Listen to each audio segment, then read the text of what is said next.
Bene, entriamo subito nel vivo di questa giornata. Marzia, rimani con me così presentiamo insieme il primo video che io trovo incredibilmente interessante. Il titolo di questo video è Lingue del mondo, una vita per i diritti linguistici. Dovete sapere che ci sono persone che veramente investono e spendono la loro vita per i diritti linguistici di chi, vi chiederete voi, ma delle persone, delle popolazioni che parlano lingue minoritarie che non sono riconosciute, che non hanno i pieni diritti di tutti quelli che parlano una lingua nazionale. Ieri chi ha seguito gli interventi si è potuto rendere conto che a tutte le latitudini, dalla Francia alla Thailandia, purtroppo molto spesso i governi nazionali non tengono conto del fatto che parlare una lingua non è semplicemente un modo diverso di esprimersi, ma è un mondo intero, una cultura, un modo di parlare, un modo di cantare, un modo anche di intendere la vita. E molto spesso, non rispettando la lingua delle persone, non se ne rispettano neanche gli usi e i costumi.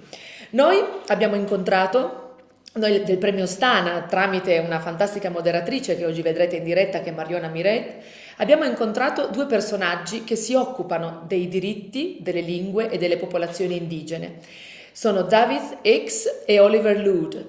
Oliver Loode si occupa della tutela e della conoscenza delle lingue della zona uralica. Davyth Hicks è nato in Cornovaglia e è un attivista di diciamo dare voce a tutti quei popoli che non sono rappresentati. Inoltre loro portano avanti un progetto che si chiama European Language Equality Network, che è una rete europea per l'uguaglianza delle lingue in Europa, a cui Chambrodoc, che è uno degli enti organizzatori del Premio Ostana, aderisce. Abbiamo qualcosa da aggiungere o possiamo lanciare il video? Secondo te lasciamo parlare loro? Vi ringrazio e chiedo alla regia cortesemente di mandare in onda questo preziosissimo contributo. Grazie.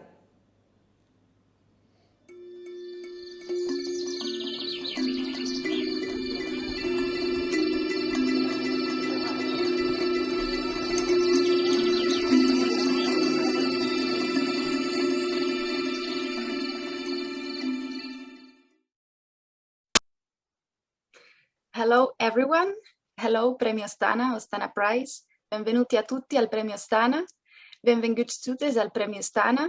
So here we are at this session, empowering our languages in the world. You know, usually at Ostana we focus on indigenous languages and minority languages and we present small examples.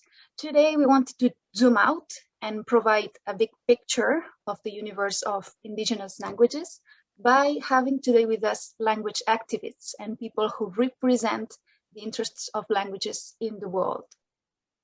I am Mariona Miret, and I carry out the international mission by collaborating with Chambrodoc, and I will explain to you today what the session will consist of. We will have a brief debate of around half an hour with Davyth Hicks and Oliver Loode, and then we will switch to some examples selected by Davyth Hicks of indigenous and minority languages of Europe, who will present some performances on their works. So, who I have with me today? I have with me today Davyth Hicks, who is Secretary General of ELEN, the European Language Equality Network, and I have Oliver Loode, head of the Uralic Center for Indigenous Peoples, based in Estonia. So, welcome to you too. I would like you to explain to us your background and where you work today. How did your life paths bring you to representing minority language communities and interests?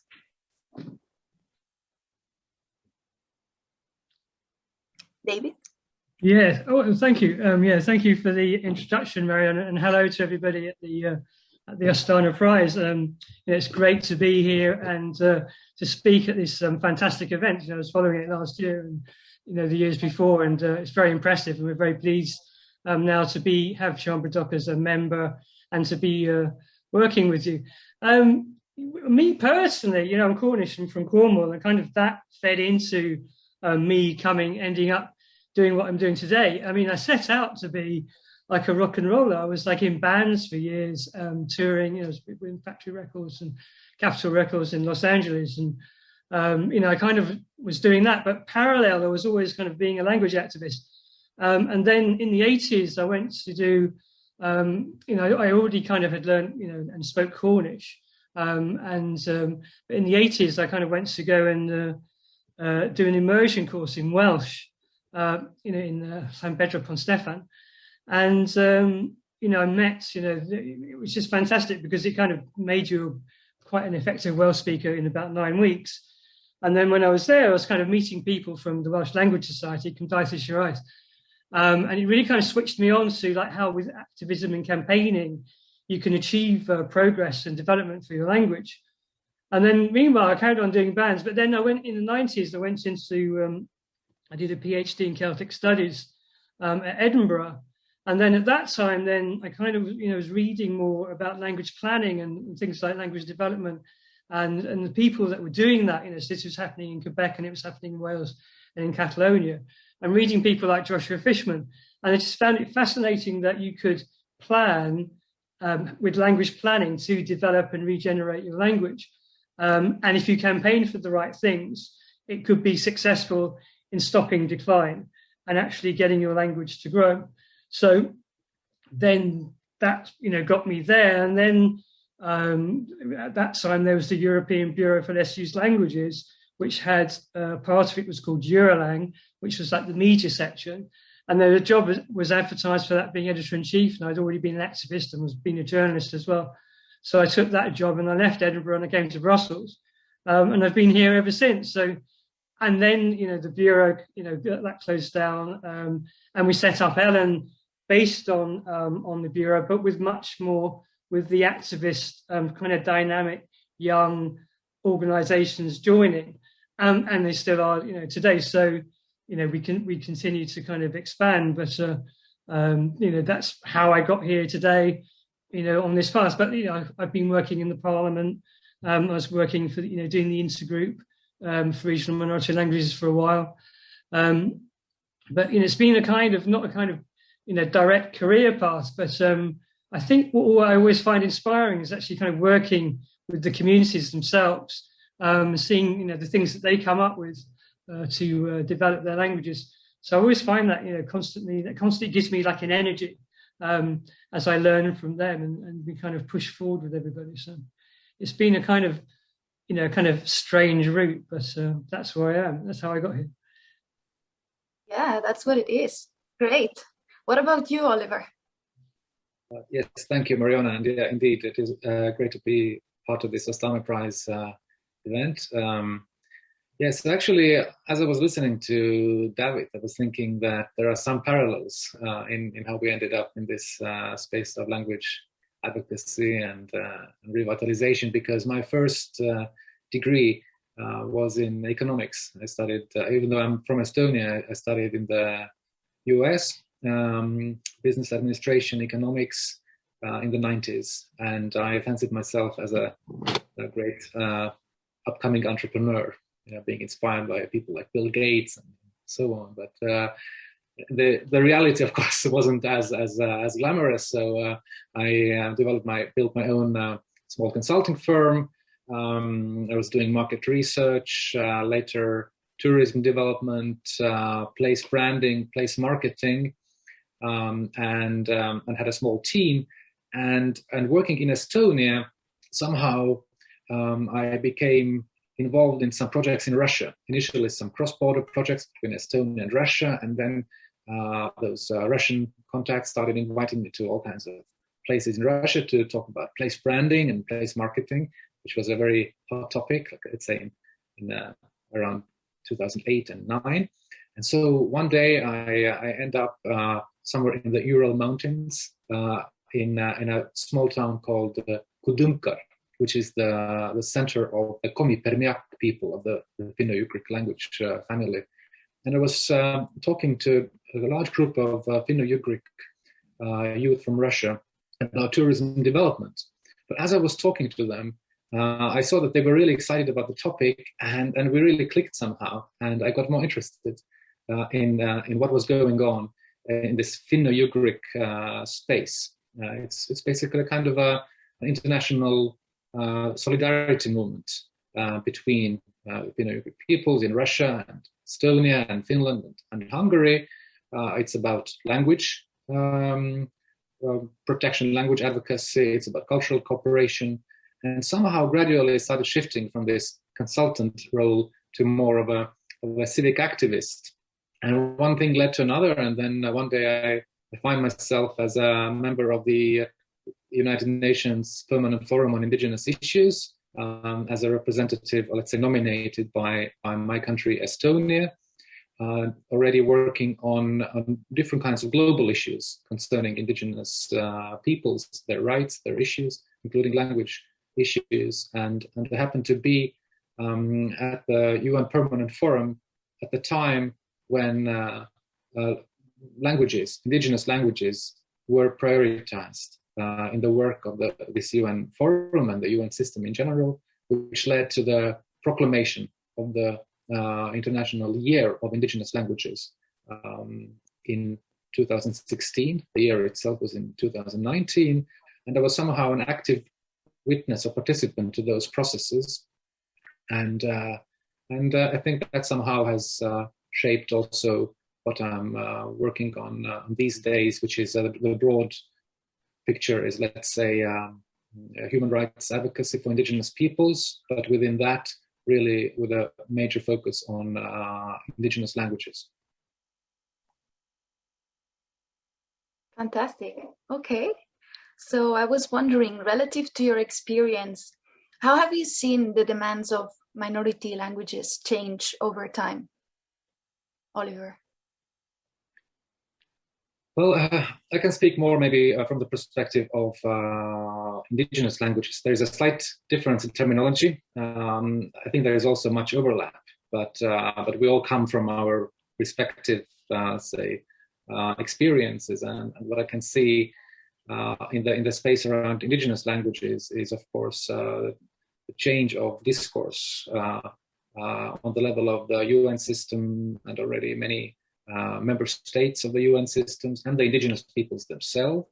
There is, I would say, less talk about the endangerment, the loss, the extinction of these languages as some kind of an inevitable fate that all these languages are subject to.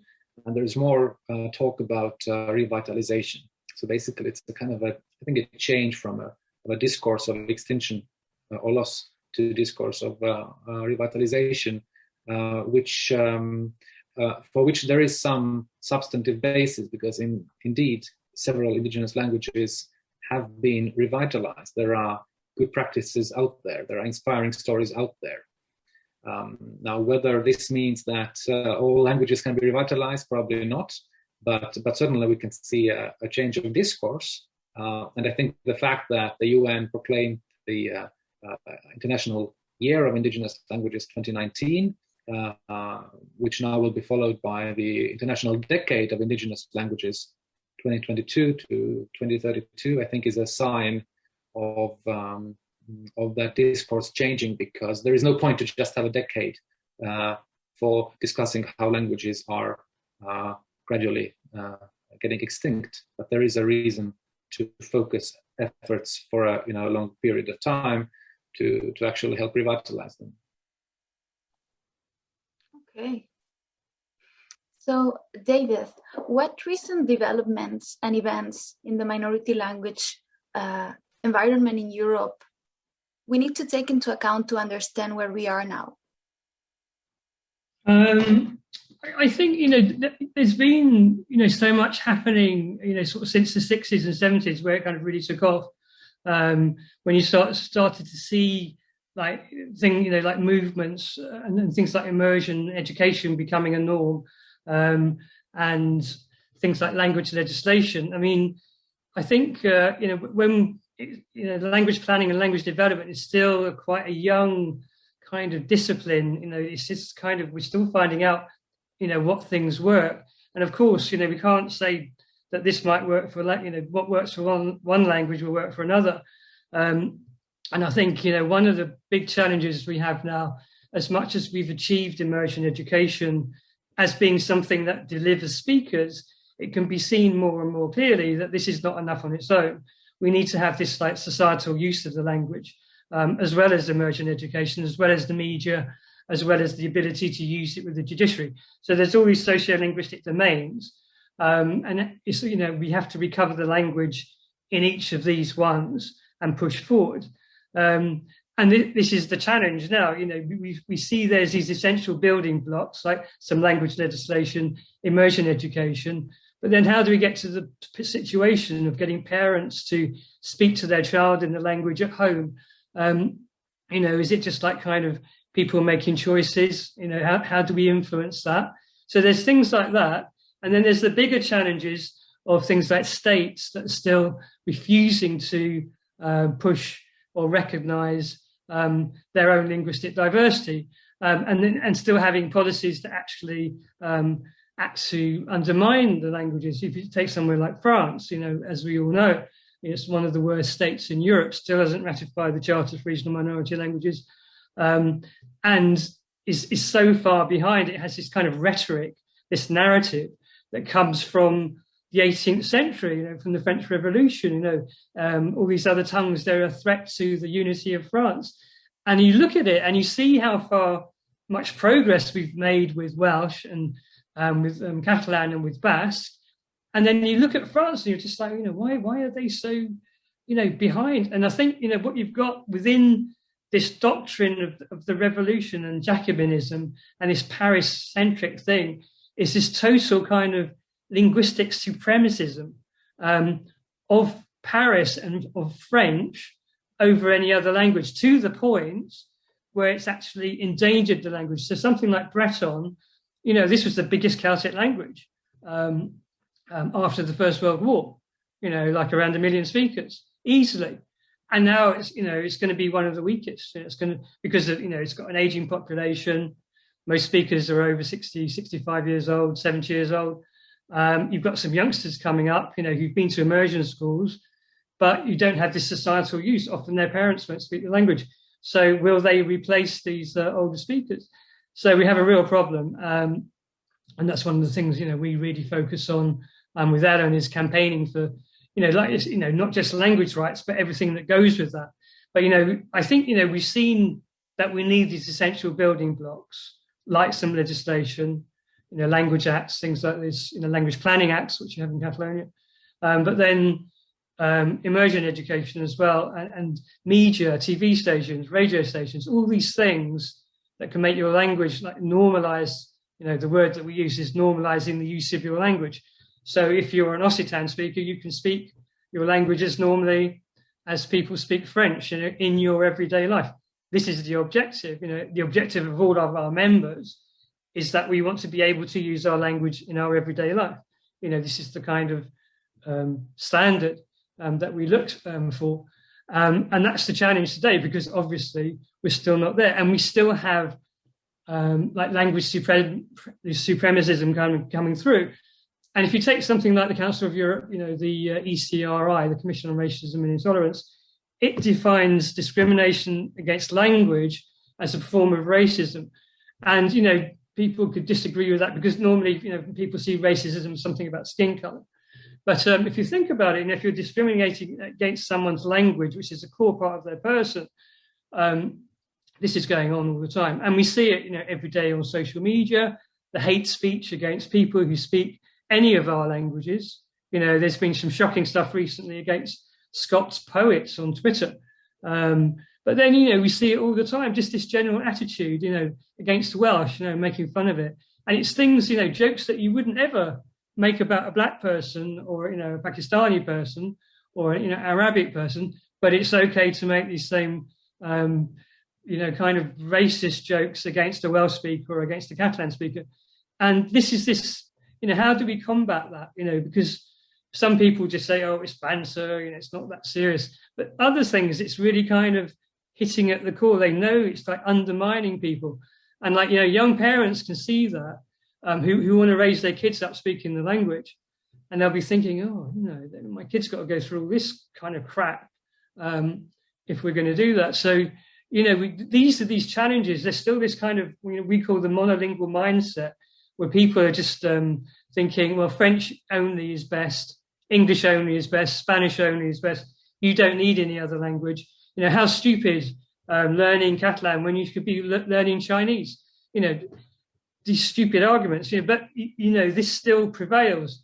But I would say, you know, we have made some headway in the last 50 years, because that was really a prevalent view, saying 50 years ago.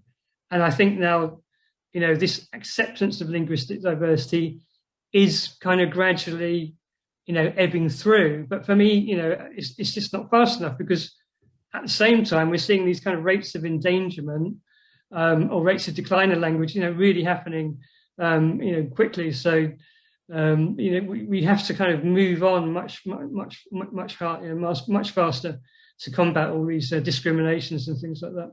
So that, you know, those are the challenges. You know, there's a whole big array of them.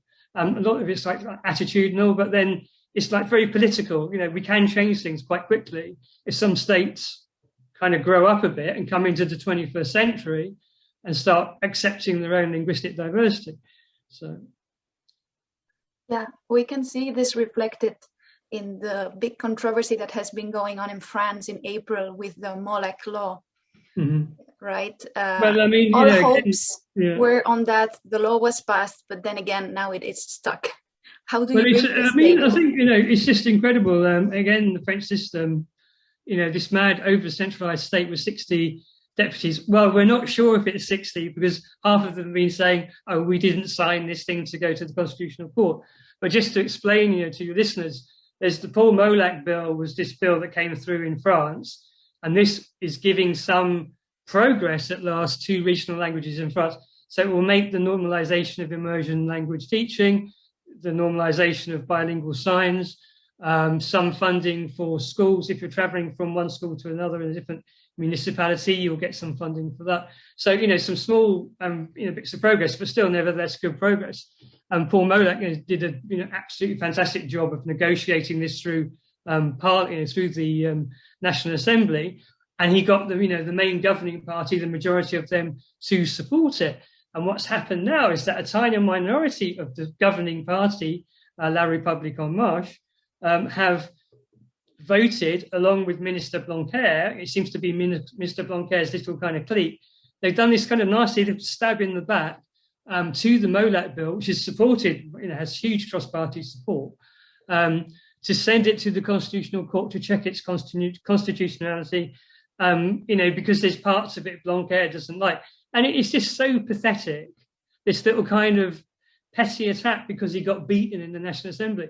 And I just wish he'd kind of grow up a bit, you know, and just engage and embrace with it and bring France in. I mean, there's two things that we could say about that. Is that one, you know, if you're going to let this go, you can be sure that if there's any European platform you're ever on trying to promote French, you are going to be laughed out of the room. You know, you will not last 5 minutes. If you ever start going like, oh, francophonie, and we want more French in the EU, they can forget it, you know, because it's just like, look, you can't even look after Breton. And then the other thing is, I think, don't forget, you know, you've made regional languages, recognize that in the Constitution. So surely if you're not going to support these languages, you're going against the Constitution in that case. So very interesting. But, you know, hopefully, touch wood, it's still going to go through, and the Constitutional Court will see through this kind of rather sneaky little maneuver. Just wanted to add a few words about France. So from, again, this indigenous vote rights perspective and the UN system. So France is a state that did vote for, or did basically, vote in favor of the UN Declaration on the Rights of Indigenous Peoples in 2007.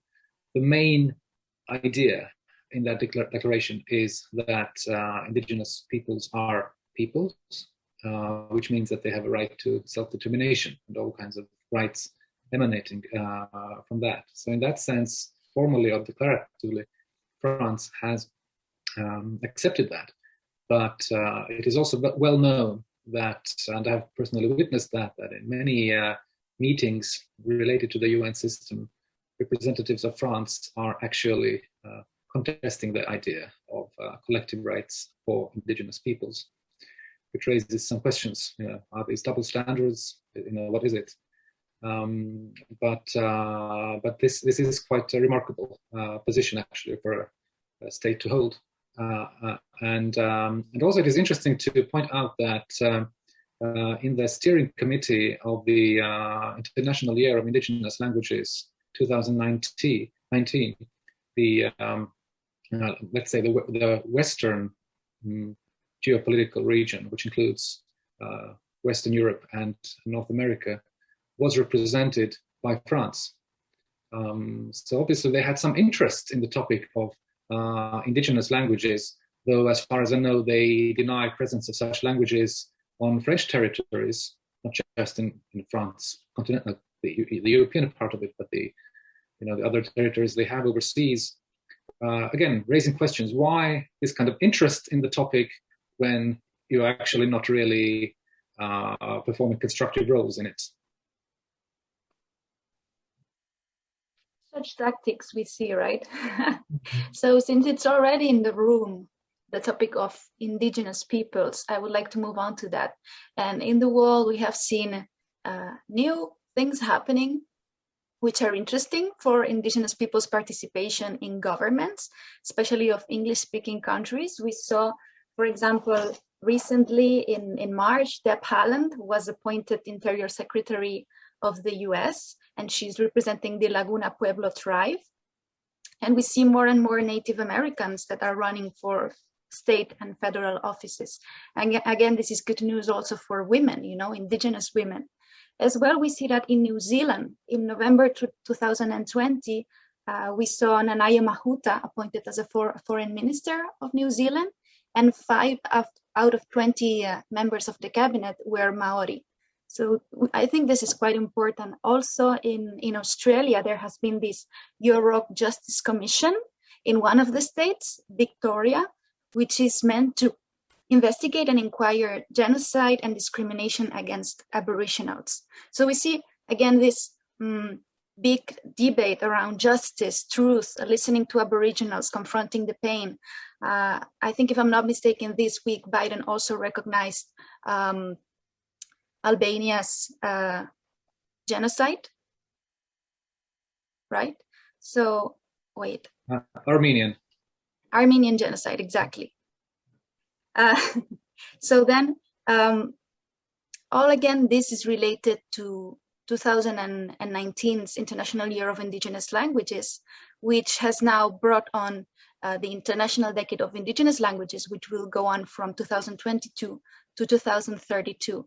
And these are things that we have been discussing because it affects us directly, right? Because 2019, all the languages were there, but it seems now that 2022, now it's getting ready, prepared commissions are made, different task forces and groups of interest to see who will be involved in this decade, for who is this decade. So, Oliver, I would like to ask you your views on that. How is this decade important for indigenous languages, and what are your hopes for it? Well, of course, it's extremely important because what it does is it raises or lifts up this topic and prioritizes it in international relations and on the global venue for quite a long period of time. So we already had a year of indigenous languages, as you said, but basically now this is being followed up by a decade. And the UN system has a practice of proclaiming all kinds of thematic decades. There have also been 2 decades for indigenous peoples. And while not all decades are equally successful or impactful, some have been.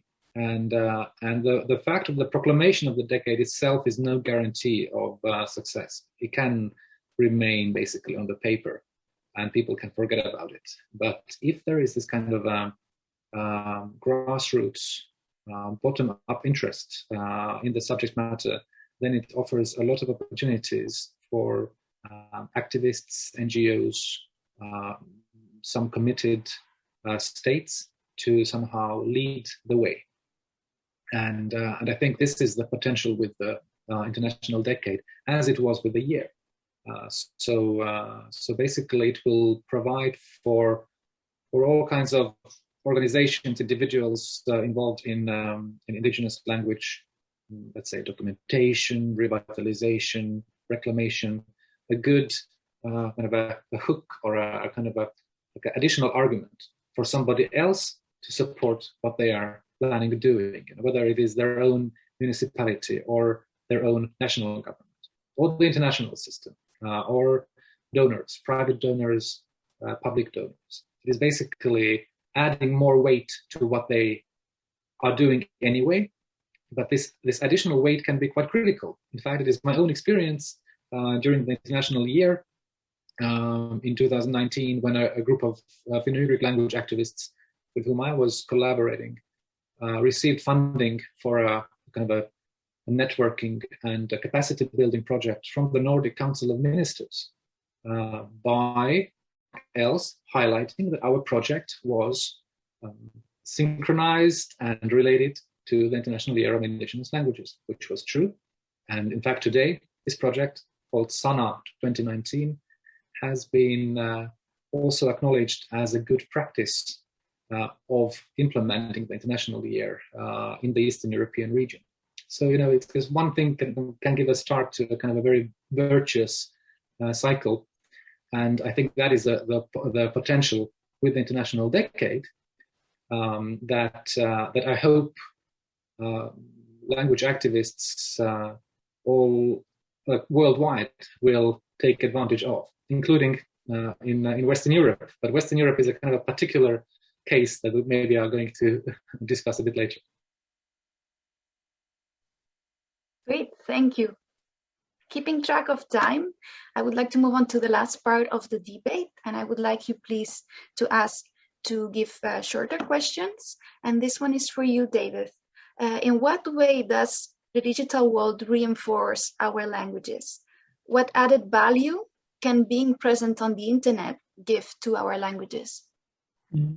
I think, well, at the moment, Ellen, we're engaged on this project called European Language Equality, which is about building Europe where there is digital language equality by 2030.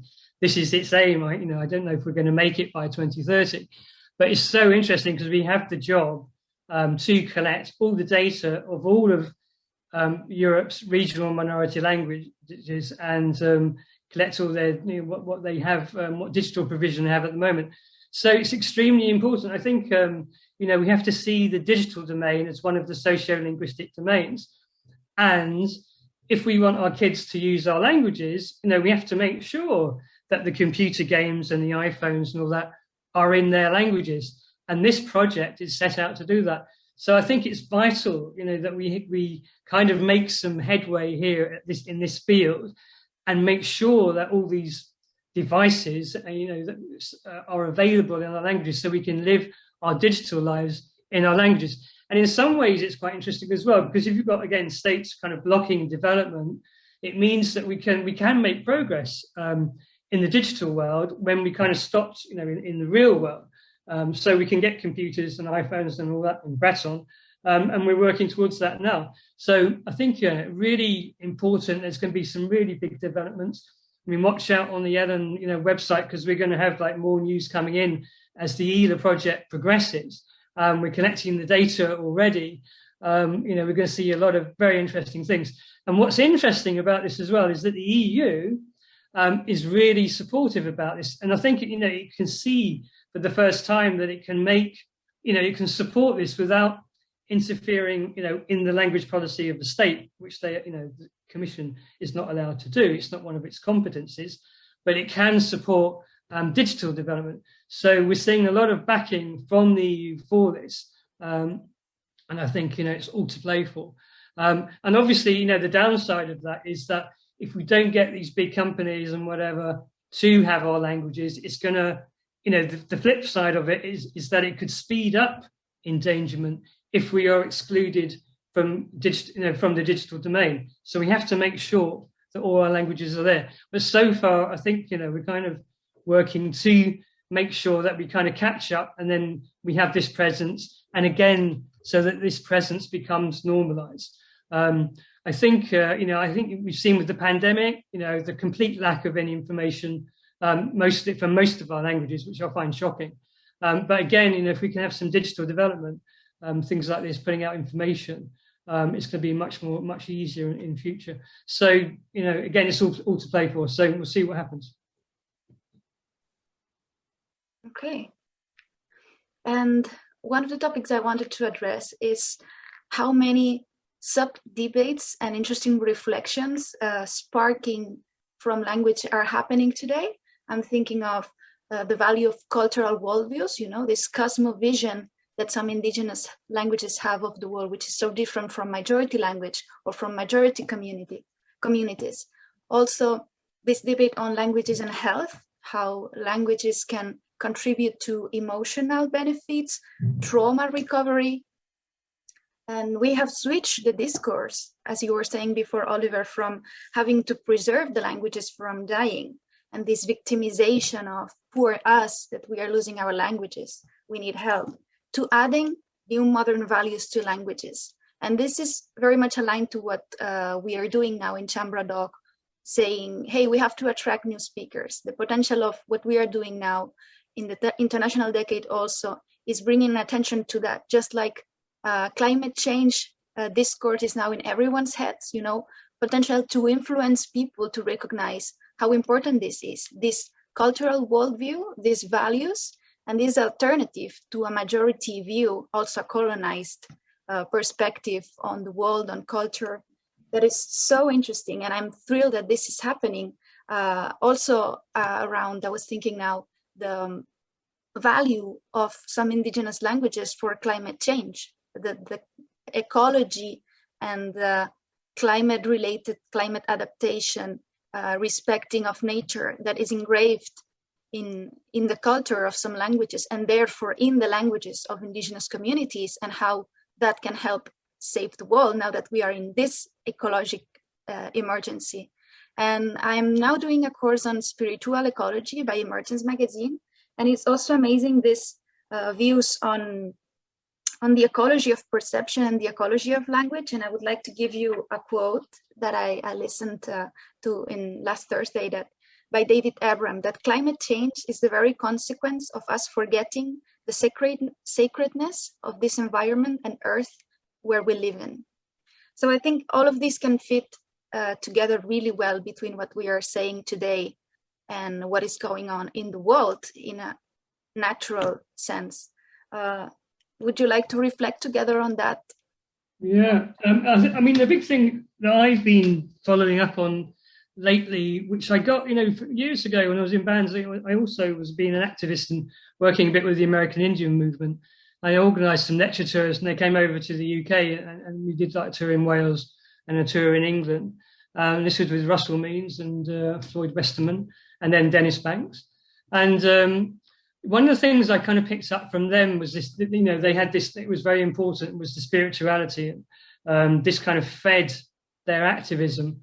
And then when you look at, you know, there's been like, you know, more and more studies now with Indigenous people in the States and in Australia about how when they have their language, it helps to heal them. And it kind of, the suicide rates go down and things like this on the people, the youngsters speaking their language. And I kind of started thinking, you know, that's very interesting, you know, wonder, you know, maybe, you know, why don't we use that? Because we use this argument of linguistic diversity is really good and, you know, you should learn your language.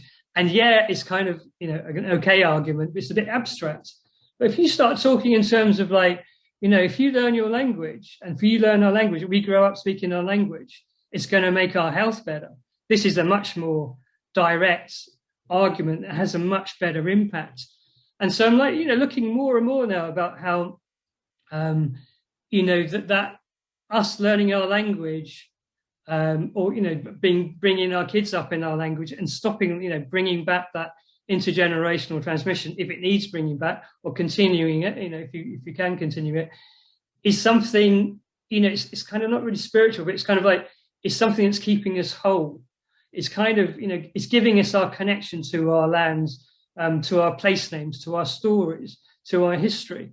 And I think, you know, it's something that the Indigenous, it's something we're learning from Indigenous peoples, how they've been, you know, emphasizing that, you know, it's good for our health to do this. And I think it's something that we can learn much for, you know, in Western Europe, of things that, you know, we can use as we go about this regeneration process. So we're revitalizing, you know, we're revitalizing the language, but actually is the language revitalizing us? because if you look at something like you're Irish, right? So they went through the trauma of the famine, like 1 million people died and 1 million people had to leave, and then they were told their language was rubbish. And then, or the Cornish were told their language, Welsh were told their language was rubbish, Gaelic speakers told, you're rubbish. And all this has a kind of, on a kid, we know now the kind of psychological impact that has. So by regaining these languages, we're kind of helping to fix that trauma of people, who've had the language literally beaten out of them. Again, the French state did the same thing as well with young kids. It literally abused children to stop them from speaking Occitan or Breton. So it's child abuse. That wouldn't be tolerated today. But we still have adults now who went through that child abuse at school. So for me, again, we should look at how learning the language and regenerating it and celebrating it helps to heal us up. And, there's not enough studies on it, but, again, we can learn from indigenous peoples. And it's something that I very much I'm looking out for now of emphasizing that, I think it's going to be good for our people's health, like their mental well-being. Or, if you're looking at this wellness and well-being thing, having your language, that's really important. I think we'll kind of grow with it and keep on learning from indigenous peoples on this as we kind of progress with it. So, I find this whole area very interesting, but still, we need more research on it, and we'll see what happens. Yeah.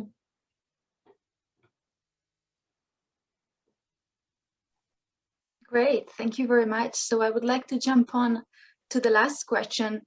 You know that this year the Ostana Prize has a topic, parage, which was an Occitan concept, which now we modernize into partage, the modern way of spelling it, which is this concept which is very difficult to translate, but we have translated into sharing or collaboration. And what is the value for you both of collaboration and sharing nowadays and in your cultures? Briefly, to finish. Well, actually, I would like to continue. It's in a way an answer to a question, but also following up on what I was saying before about this International Decade of Indigenous Languages. This is also about sharing. It's about sharing both good practices and maybe practices that haven't worked so well concerning language reclamation, revitalization, and because this is a UN initiated decade-long campaign, then this means that basically the whole world can be involved in this and share each other's practices. Different global regions, different countries, different peoples and language communities, and at least in my personal view, this should be truly global, meaning that no region should be excluded. But if you look at the way the architecture of this international decade is set up, it follows the logic of how the UN Permanent Forum on Indigenous Issues works, meaning that there are representatives of indigenous peoples from 7 socio-cultural regions of the world, which are basically all regions of our planet inhabited by people, except Western Europe, because this is all based on an assumption that there are no indigenous peoples in Western Europe. Now, whether or not this is a true assumption is maybe a separate question for a separate debate, but clearly there are many language communities in Western Europe that identify their languages as indigenous languages. Moreover, who have participated actively in the work of the International Year of Indigenous Languages by holding thematic events and having them even registered on the relevant UNESCO website, and even more importantly, who would like to actively be involved and share their experiences with the rest of the world during this upcoming decade. And those links are very natural and organic. So, for example, I was recently, let's say, a team that I was working with interviewed somebody from New Zealand, not a Maori person, but somebody who is well aware of the situation with the Maori language revitalization and basically the story how that has happened. And this person pointed out that there was a time when the Maoris were inspired or informed in their work by the story of the Welsh language. And I'm sure that there have been these kinds of links and, in different directions. And this is why is this so logical and natural? Because the underlying issues that concern these languages are not identical, very similar. They're similar enough for this sharing to happen also between the Western European language communities and the indigenous languages and indigenous peoples of this world.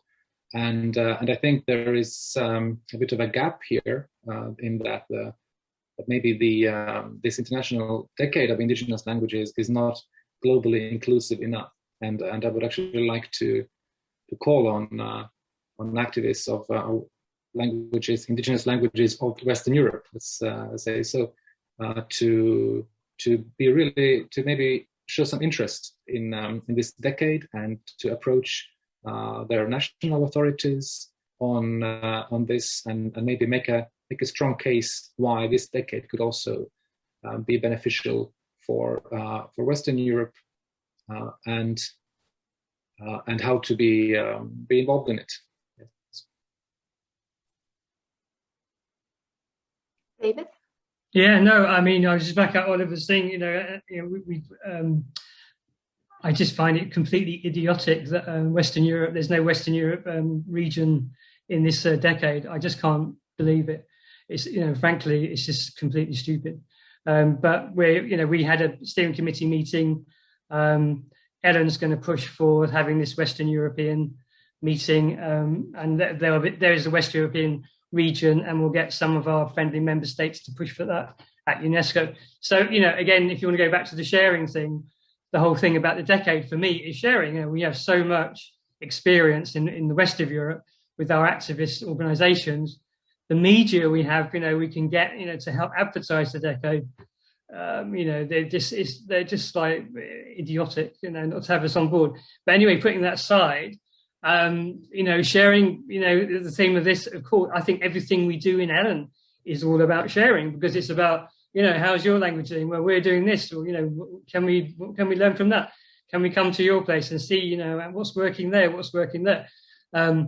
And I think, all this sharing, putting people together, we do European projects, and it's people, who, like Valencians working with somebody from Belfast, they would never have done that before. But it's great seeing, they're kind of working together for their language. The languages are completely different in completely different situations, but they're kind of working together to build something. And I love the way, that within Ellen, people are making these direct, contacts, and they're kind of in partnerships that will go on, that kind of go on anyway. So I think that's fantastic, thing that Ellen kind of facilitates that. And then increasingly now, I think, with the decade, but anyway, build more contacts with Indigenous peoples and share with them, because they've got so many things, I think all the thing with the spirituality and well-being thing, that them sharing that with us and us sharing that, back, well, yeah, we've had all this trauma as well.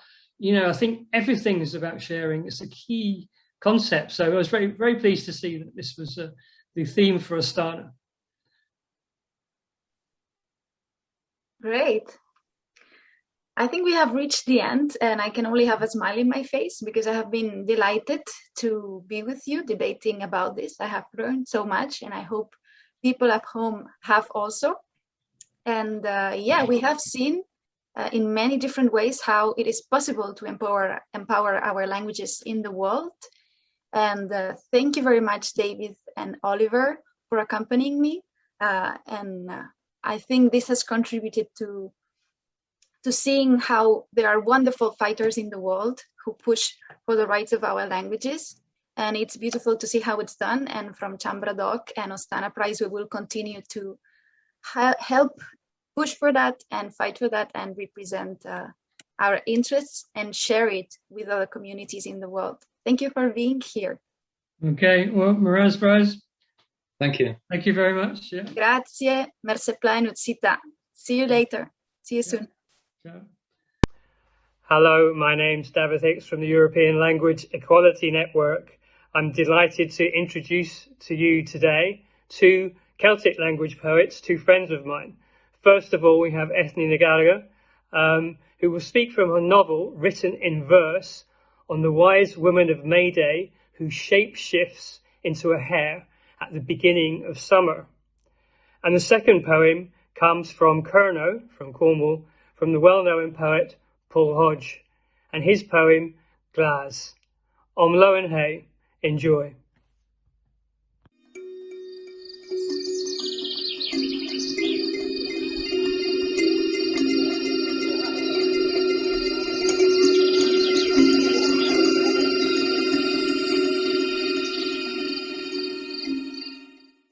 Díomh is mis Ethne ní Gallagher agus tá anluthar orm a bheith páirte san éile seo. Dulci mé nuair seo an airí moscail a dhéirithe. Uairscéal bhórm bhirsaíochta atá an agus tá sé bunaithe ar scéal ón bhéal agus ba chaile na báltaine a ghlachan sa cro geirithe orthu héin ag tús a thabhraí. Inseo mé scéal.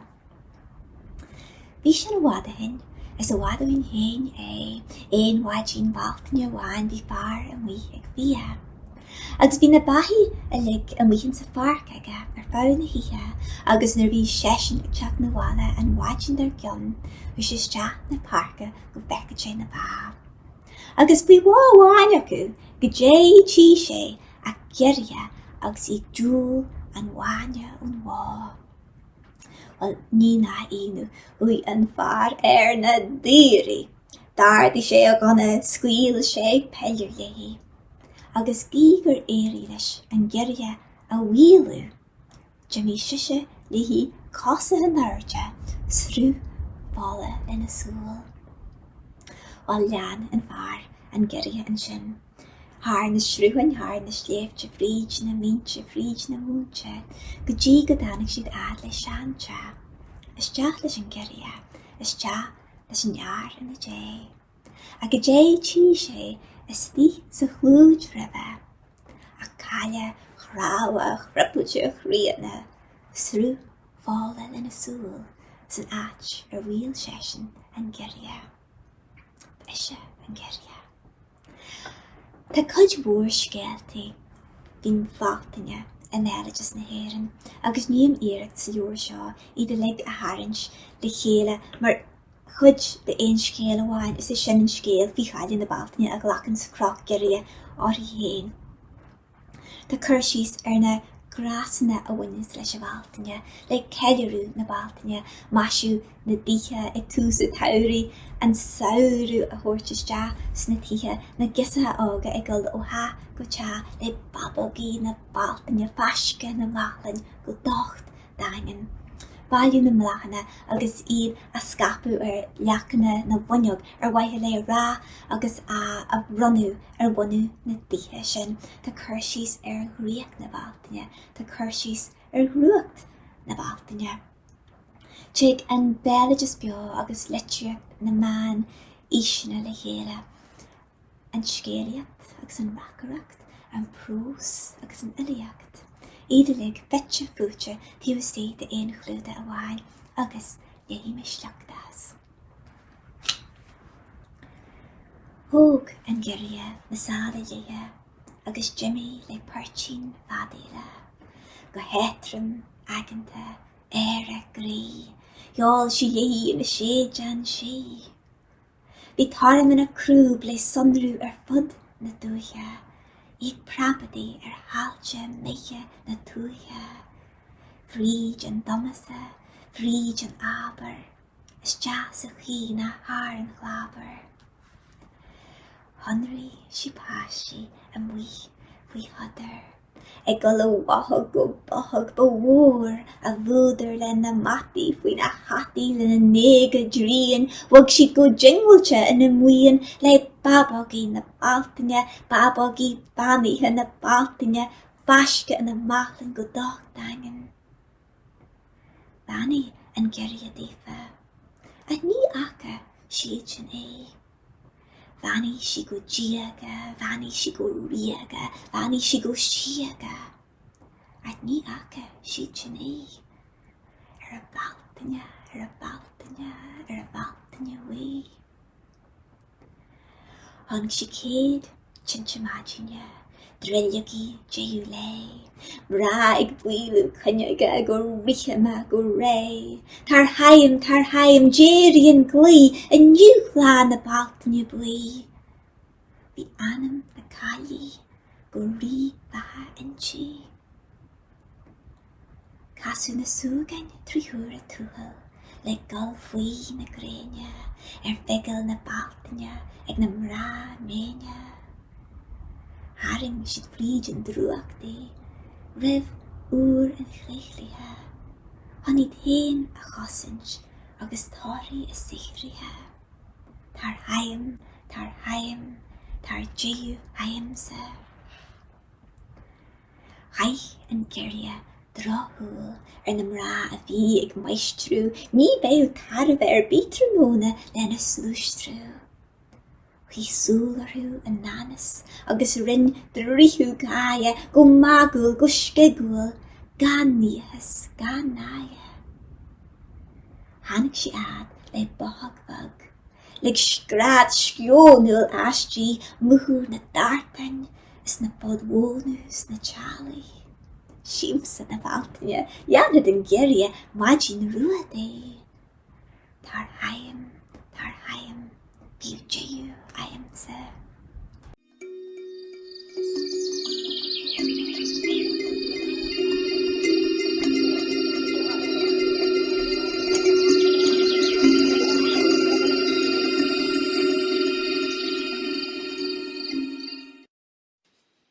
Glas.